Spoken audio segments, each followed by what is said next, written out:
Good morning students, welcome to all in your Hindi class. बच्चों, आप सभी का आपकी हिंदी की कक्षा में बहुत बहुत स्वागत है।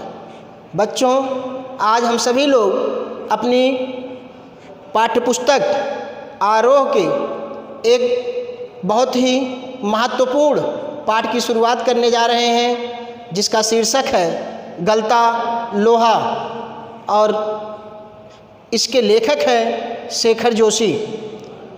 हम प्रस्तुत पाठ में सबसे पहले इस कहानी के लेखक शेखर जोशी के बारे में एक संक्षिप्त परिचय जानेंगे। उसके बाद हम कहानी की रूपरेखा की चर्चा करेंगे और उसके प्रमुख पात्रों के बारे में एक संक्षिप्त ज्ञान प्राप्त करेंगे, जिससे पाठ को पढ़ने में और उसको समझने में हमें सहजता हो। तो आइए सबसे पहले हम इस पाठ के लेखक शेखर जोशी के बारे में एक संक्षिप्त परिचय प्राप्त करते हैं। जैसा कि आप देख पा रहे हैं कि इस कहानी के जो लेखक हैं वो हिंदी साहित्य के एक अति प्रसिद्ध लेखक शेखर जोशी जी हैं, जिनका जन्म, तो सबसे पहले हम शेखर जोशी के जन्म के बारे में जानते हैं। तो इनका जन्म सन 1932 ईस्वी में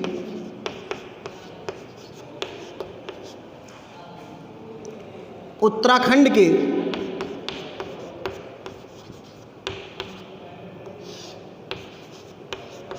अल्मोड़ा जनपद में हुआ था।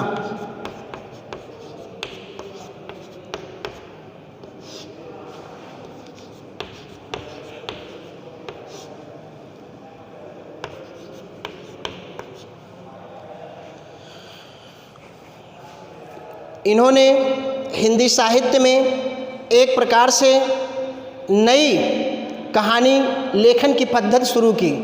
जैसा कि आप सभी जानते हैं कि शेखर जोशी जी आधुनिक हिंदी साहित्य के लेखक हैं, और उसमें ये 1960 का जो दौर चल रहा था, जो एक प्रगतिशील कविताओं का दौर चल रहा था, प्रगतिवादी सोच का दौर चल रहा था, उसमें शेखर जोशी जी ने परंपरागत कहानियों के विषय को, परंपरागत कहानियों के उद्देश्य से थोड़ा हट करके भारत की आधुनिक समस्याओं को लोगों के सामने लाने का एक सफल प्रयास किया है। जो शेखर जोशी जी हैं, इनकी जो प्रारंभिक शिक्षा हुई थी वो इनके गृह जनपद में ही हुई। जैसा कि आप जानते हैं कि उत्तराखंड जो है एक पहाड़ी इलाका है, तो वहाँ पर इनको जीवन यापन में भी अति कठिनाइयों का सामना करना पड़ा। जब ये अपने बचपन की शिक्षा प्राप्त कर रहे थे तो उस दौर में भी इनको बहुत सी दिक्कतों का सामना करना पड़ा। जैसे कि पहले बहुत से स्कूल नहीं थे, जो आज आधुनिक सुविधाएं हैं वो नहीं थी, और पहाड़ी इलाकों में विशेष तौर से शिक्षा प्राप्त करने के लिए, विद्यालय तक जाने के लिए लोगों को एक कठिन रास्तों से गुजरना पड़ता था। और शेखर जोशी जी ने भी अपने जीवन में वो संघर्ष के पल, वे संघर्ष के क्षण देखे हैं। अगर हम शेखर जोशी जी के रचनाओं के बारे में जानने का प्रयास करें तो हमें पता चलता है कि शेखर जोशी जी ने बहुत ही कम रचनाओं को लिख करके, बहुत सी कम रचनाओं के द्वारा हिंदी साहित्य में अपनी एक विशिष्ट पहचान बनाई है, और उनके द्वारा लिखी गई रचनाएं बहुत ही लोकप्रिय हुई हैं। तो आइए उनकी कुछ रचनाओं के बारे में हम जानते हैं।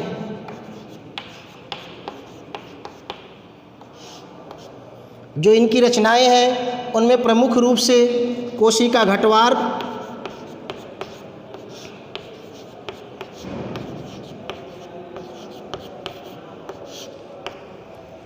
साथ के लोग,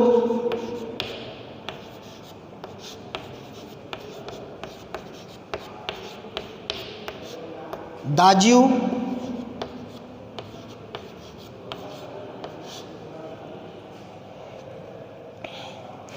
आदि। बच्चों, इनकी रचनाएं इतनी प्रसिद्ध हुई कि जो दाज्यू इनकी रचना है, इस पर बाल फिल्म साहित्य में एक फिल्म का निर्माण किया गया। तो प्रश्न पूछा जा सकता है कि शेखर जोशी जी की उस रचना का नाम बताइए जिस पर एक बाल फिल्म का निर्माण हुआ है। तो वो रचना कौन सी है? उस रचना का नाम है दाज्यू। अब बात आती है कि इनकी रचनाओं का मुख्य विषय क्या रहा है, अर्थात इन्होंने किस विषय पर मुख्य रूप से अपनी लेखनी चलाई है। तो जो इनकी रचनाओं का विषय रहा है वह भारत की वर्तमान समस्याओं से रहा है, जैसे कि जातिगत समस्याएं। जो भारत में एक जातिगत समस्याएं हैं उस पर भी इन्होंने प्रकाश डालने का प्रयास किया है। और इन्होंने कैसे समाज में लोगों की एक रूढ़िगत सोच उनको आगे बढ़ने से रोकती है, उनकी परंपरावादी सोच, उनकी गलत अवधारणा जो पहले से ही उनके मन में बैठी हुई है, घर की हुई है, उसको कैसे आगे बढ़ने से रोकती है, उसको भी इन्होंने उजागर करने का प्रयास किया है। शिक्षा में जो समस्याएं हैं उनको उजागर करने का प्रयास किया है। तो हम कह सकते हैं कि इनकी जो रचनाओं का विषय रहा है वो शिक्षा भी रही है, शिक्षा और उसकी समस्याएं।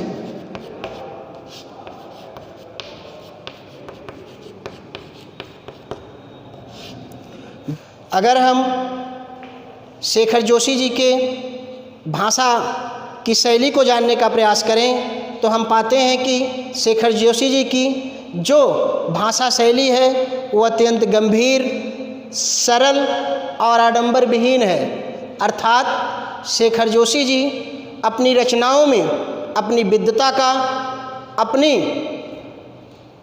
अपनी पांडित्य का जो खुला परिचय देना चाहिए उसे देने से इन्होंने परहेज किया है। उन्होंने जो अपनी विद्वता का परिचय दिया है वो भाषा की क्लिष्टता पर ना जा करके बल्कि भाषा की विषय पर दिया है कि उन्होंने अत्यंत ही जटिल और गंभीर विषय को कैसे सरल सी सरल भाषा में लोगों को समझाने का प्रयास किया है। तो बच्चों, ये था लेखक शेखर जोशी जी का एक संक्षिप्त परिचय। तो अब हम आइए जानते हैं कि ये जो गलता लोहा नामक कहानी है इसके प्रमुख पात्र कौन कौन से हैं और इस कहानी में लेखक ने क्या बताने का प्रयास किया है। अगर हम संक्षेप में कहें तो हम ये जानने का प्रयास करते हैं कि जो इस कहानी का एक मूल उद्देश्य है वो क्या है, कहानी लिखने के पीछे जो लेखक की मंशा है वो क्या है। तो आइए अब हम उसके बारे में थोड़ा सा जानते हैं।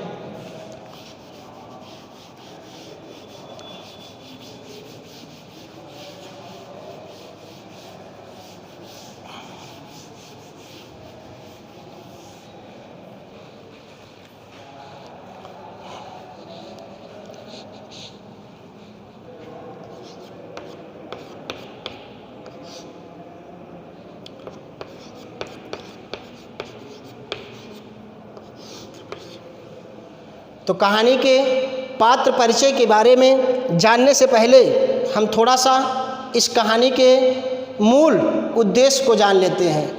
प्रस्तुत कहानी इस उद्देश्य के साथ लिखी गई है कि भारतीय समाज में लोगों को भारत में जो जातिगत समस्याएं हैं उसे जानने में मदद मिले, उसे लोग जान पाएँ।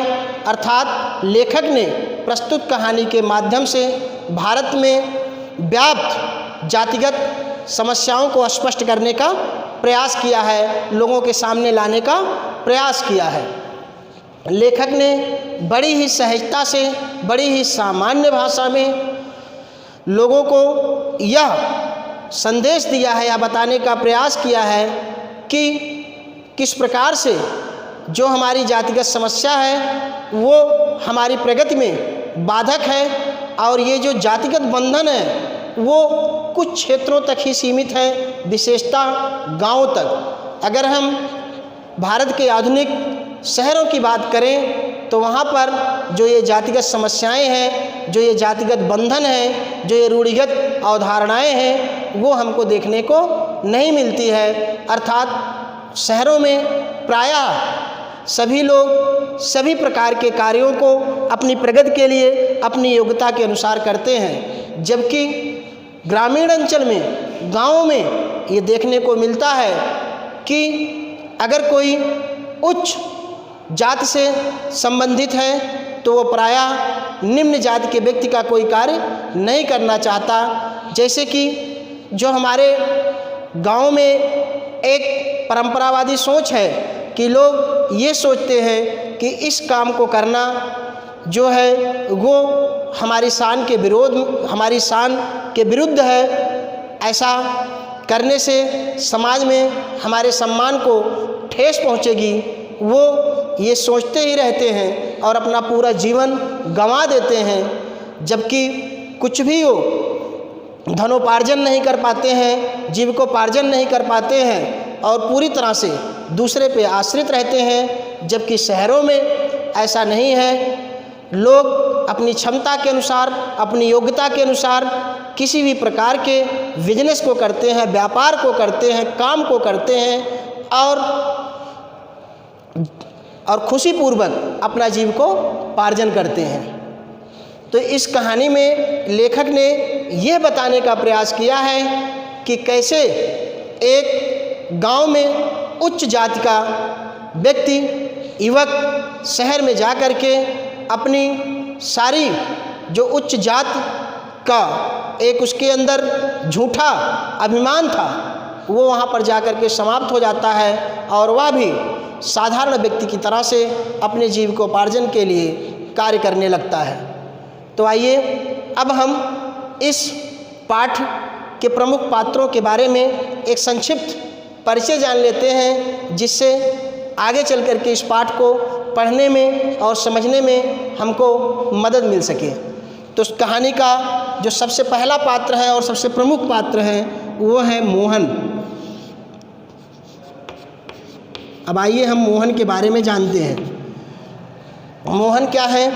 मोहन एक गांव का युवक है।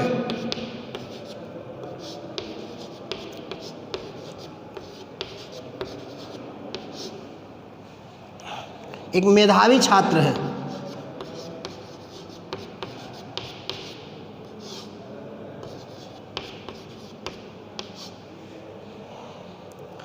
और जो इनके पिता है बंशीधर, तो हम कह सकते हैं कि ये बंशीधर के पुत्र हैं।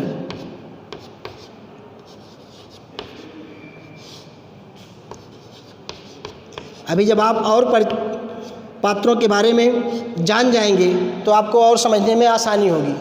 तो आइए हम मोहन के बारे में एक संक्षिप्त परिचय जानते हैं कि जो प्रस्तुत कहानी है, हम कह सकते हैं कि मोहन इस कहानी का नायक है। मोहन गांव से पढ़ने लिखने वाला एक साधारण सा युवक है जो पढ़ने लिखने में काफ़ी होशियार है, पढ़ने लिखने में काफ़ी तेज है। और इनके पिता पंडित बंशीधर को अपने बच्चे पे बहुत ही गर्व है और उन्हें यह विश्वास है कि मोहन आगे चल कर के पढ़ाई कर के निश्चित एक उच्च पद को प्राप्त करेगा और उनकी आर्थिक तंगी को न केवल दूर करेगा बल्कि उनके मान सम्मान में भी वृद्धि करेगा। अब आइए हम कहानी के दूसरे पात्र के बारे में जानते हैं। तो जो कहानी के दूसरे पात्र मुख्य रूप से हैं वो हैं बंशीधर। अब जानते हैं कि ये बंशीधर कौन है। तो ऊपर आप जान जाएंगे कि बंशीधर जो है वो मोहन के पिता हैं।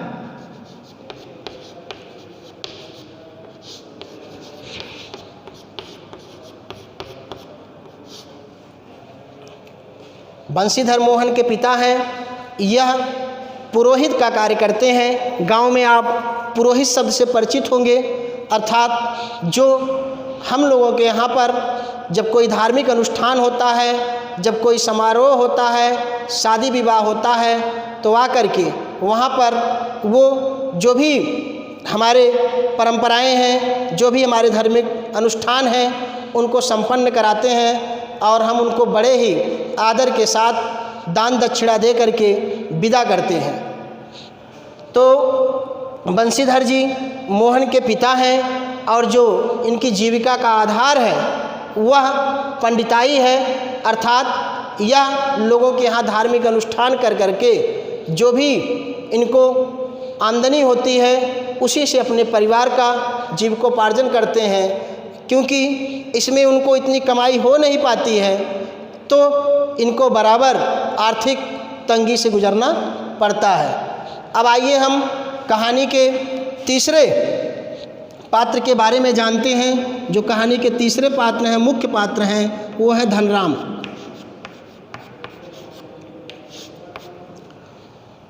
धनराम कौन है? तो धनराम जो है वो मोहन का मित्र है।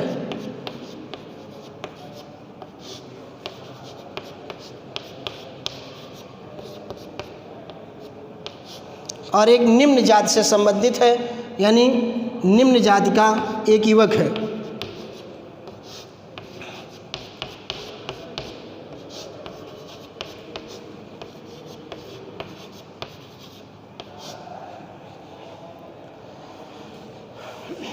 वैसे कोई निम्न होता नहीं है, ये हमने ऐतिहासिक शब्दावली का प्रयोग किया है जो हमारे इतिहास में चली आ रही है, जो हमारी परंपरा में चली आ रही है। वास्तव में मेरी नज़रों में ना तो कोई जात निम्न है, ना ही कोई जात उच्च है। जिसका कार्य अच्छा है, जिसका कार्य सराहनीय है, वही व्यक्ति उच्च है, वही व्यक्ति प्रतिष्ठित है, उसी का सम्मान है।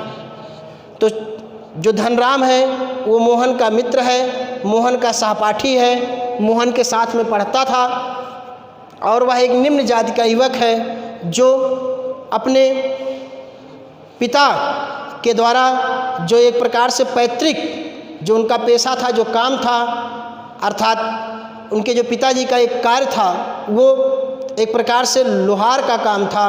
अर्थात वो गांव में प्रयोग होने वाले, खेती किसानी में प्रयोग होने वाले औजारों की मरम्मत किया करते थे। वही कार्य धनराम भी आगे चल कर के अपनाने के लिए विवश हो जाता है। हम जो कहानी का मुख्य बिंदु है उस पर चर्चा करना चाहेंगे कि जो मोहन है वो एक ब्राह्मण युवक है। मैंने यहाँ पे लिखा नहीं है, लेकिन आप जान जाइए कि वो एक ब्राह्मण युवक है, अर्थात वो एक उच्च जाति का व्यक्ति है, उच्च जाति का युवक है, और धनराम एक निम्न जाति का युवक है। लेकिन दोनों की पढ़ाई लिखाई साथ होती है, दोनों एक सहपाठी हैं। मोहन एक मेधावी छात्र है, जबकि धनराम जो है वो पढ़ने लिखने में बहुत ही कमज़ोर है, उसकी पढ़ाई लिखाई में उतनी ज़्यादा रुचि नहीं है और बाद में विवश होकर के उसे अपने पिता के द्वारा जो कार्य दिए गए थे उसे अपनाना पड़ता है। अब आइए हम कहानी के चौथे पात्र के बारे में जानते हैं। जो कहानी का चौथा पात्र है वो अति महत्वपूर्ण पात्र है, रमेश। रमेश जो है वो एक गांव का रहने वाला युवक है, लेकिन जो इसने अपना कारोबार है, जो इनका अपना व्यापार है, इसे इन्होंने शहरों में इस प्रकार से स्थापित कर लिया है। अर्थात ये शहर में रहते हैं और गांव में आकर के लोगों को आधुनिकता के बारे में, शहरों में हो रही प्रगति के बारे में बताते हैं और लोगों को शहर की तरफ जाने के लिए एक प्रकार से प्रेरित करते हैं। तो जो रमेश है उनको हम अगर पात्र परिचय में जाने तो एक शहरी युवक है, कह सकते हैं।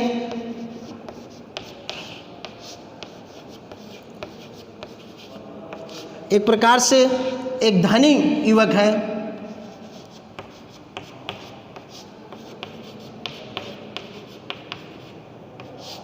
जो कि मोहन को आगे चल करके अपने यहाँ पर ले जाता है। इस वादे के साथ ले जाता है कि शहर में जाकर के वह पढ़ने लिखने में उसकी सहायता करेगा, लेकिन वहाँ पर वह उसे अपने कामकाज के लिए प्रयोग करने लगता है और धीरे धीरे मोहन की जो पढ़ाई है वो बाधित हो जाती है और मोहन भी एक बेरोजगार युवक की भांति कल कारखानों का चक्कर लगाने लगता है कि कैसे उसे कोई काम मिल जाए जिससे वो अपना जीविकोपार्जन कर सके।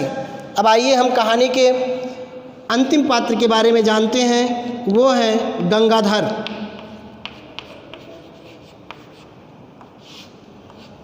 ये जो गंगाधर हैं ये धनराम के पिता हैं।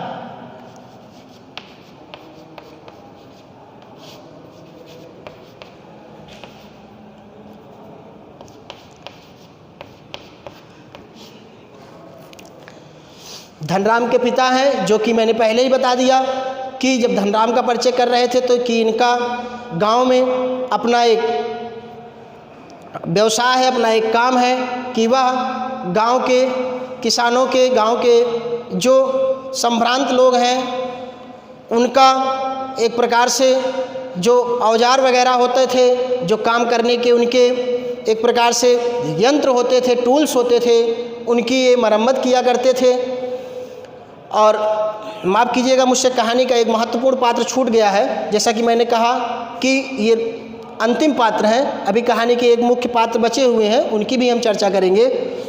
और वो कहानी के जो पात्र हैं उनका नाम है त्रिलोकी सिंह।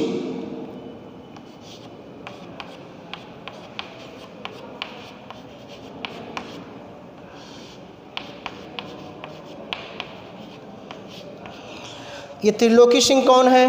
तो त्रिलोकी सिंह जो है एक अध्यापक के पद पर आसीन व्यक्ति हैं, अर्थात ये धनराम और मोहन के जो एक प्रकार से गुरु हैं, एक प्रकार से उनके अध्यापक हैं। तो हम कह सकते हैं कि मोहन और धनराम के ये गुरु हैं।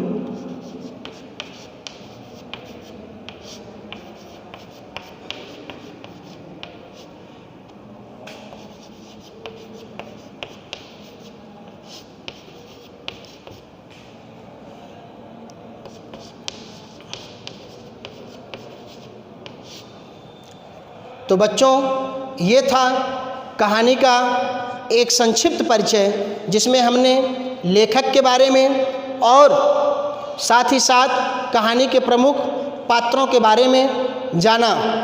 अब हम अगली वीडियो में कहानी की शुरुआत करेंगे, कहानी को पढ़ने की शुरुआत करेंगे, साथ ही साथ इसके मुख्य बिंदुओं को समझने का प्रयास करेंगे। तो आज के लिए बस इतना ही। अब आप सभी लोग प्रस्तुत पाठ को पढ़िए और उसमें निहित कठिन शब्दों को अपनी कॉपी पर लिख करके रखिए, जिससे कि जब हम इस पाठ को पढ़ें और मैं जब उन शब्दों का अर्थ बताऊं तो आप उन कठिन शब्दों के अर्थ को नोट कर सकें। तो पूरा वीडियो देखने के लिए बहुत बहुत धन्यवाद।